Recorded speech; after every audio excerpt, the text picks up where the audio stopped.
आम चुनाव में हार को लेकर मुख्यमंत्री अरविंद केजरीवाल ने अपनी गलती मान ली है। ट्विटर पर जारी एक खुले पत्र में उन्होंने ये माना कि गलती की वजह से आप चुनाव हार गई। केजरीवाल ने लिखा है, पिछले 2 दिनों में मैंने कई कार्यकर्ताओं और मतदाताओं से बात की।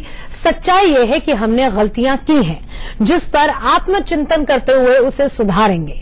इससे पहले केजरीवाल ने कहा था कि ईवीएम में गड़बड़ी की वजह से आप चुनाव हारी है। सिर्फ अरविंद केजरीवाल ने ही नहीं, बल्कि उनके कई मंत्रियों ने, कई आम आदमी पार्टी के जो नेता हैं, उन्होंने ये कहा था कि अगर जीत गए तो हमारी जीत, जनता ने वोट दिया, और अगर हार गए तो ईवीएम की गलती की वजह से हार गए। अब उस पर एक खुला पत्र जारी करके अरविंद केजरीवाल ने अपनी गलती मानी है।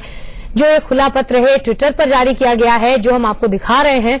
पिछले 2 दिनों में मैंने कई कार्यकर्ताओं से और मतदाताओं से बात की। सच्चाई ये है कि हमने गलतियां की हैं, जिस पर आत्मचिंतन करते हुए उसे सुधारेंगे। अरविंद केजरीवाल, सीएम दिल्ली। अब ये कह रहे हैं अरविंद केजरीवाल।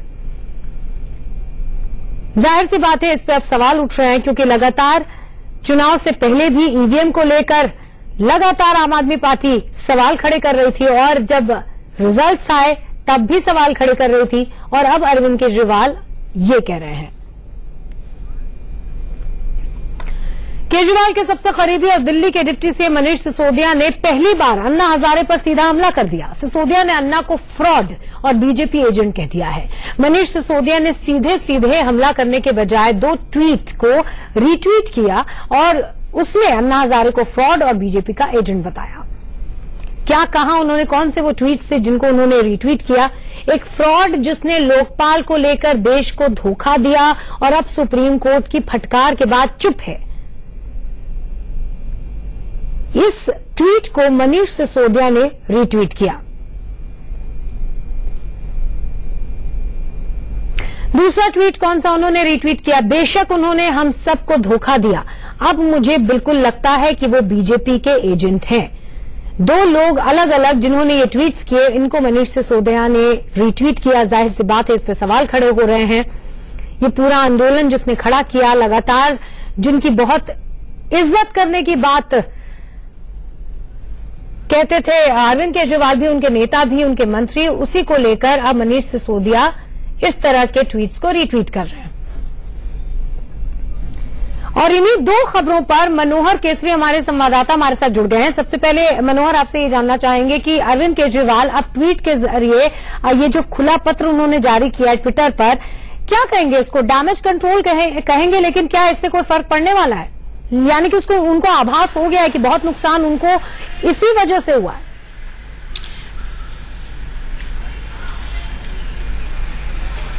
बिल्कुल मैत्री, जिस प्रकार से उन्होंने एक कबूलनामा ट्विटर पे आज उन्होंने डाला है कुछ देर पहले, उससे साफ तौर से ये जाहिर होता है कि अब पार्टी बैकफुट पर है और डैमेज कंट्रोल में जुट चुकी है। जहां तक इसके फायदे का सवाल है, तो कि उन्होंने जिस तरह से वो पत्र लिखा है, जो लैंग्वेज उसमें लिखी गई है, जो भाषा उसमें इस्तेमाल किया गया है, कि उन्होंने 2 दिन से कार्यकर्ताओं और वॉलंटियर से बात की है और उनसे गलतियां हुई है। तो मतलब जनता को एक संदेश देने की कोशिश की गई है कि वो जो ईवीएम को इशू को लेकर के प्रधानमंत्री नरेंद्र मोदी को घेरने की कोशिश की थी और लगातार हमले कर।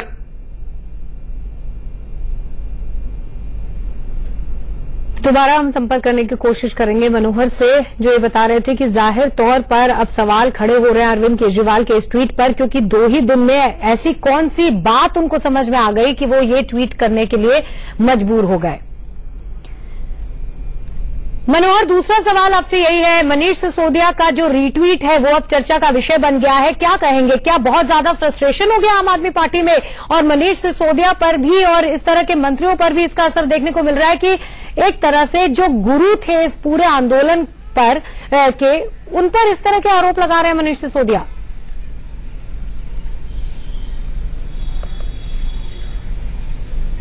बिल्कुल, जिस प्रकार से एक महिला ने,